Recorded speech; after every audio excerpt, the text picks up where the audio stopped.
In the early morning of January the 17th, 1995, instruments in a lab in western Japan picked up a burst of intense electromagnetic radiation.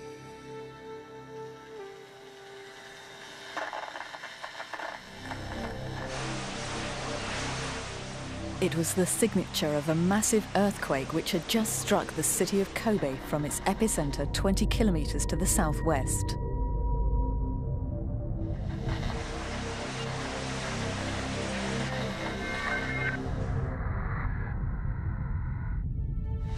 There was no warning.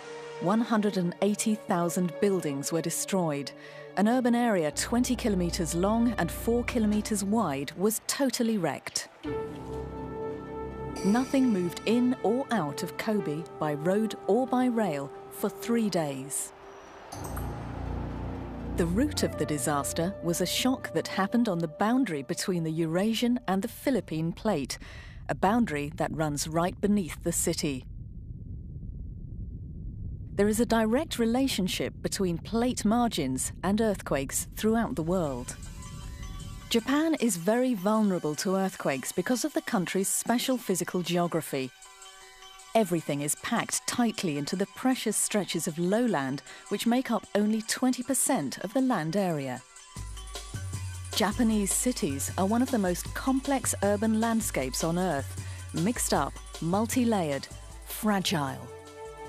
When it comes to earthquakes, another problem for Japan is that huge areas of land have been reclaimed from the sea. Kobe itself has advanced 15 kilometers seaward in the last 20 years. The trouble is, the reclaimed land, which now accounts for 1/3 of all Japan's coastline, is relatively soft and wet and allows the shock waves from earthquakes to carry on for long periods of time.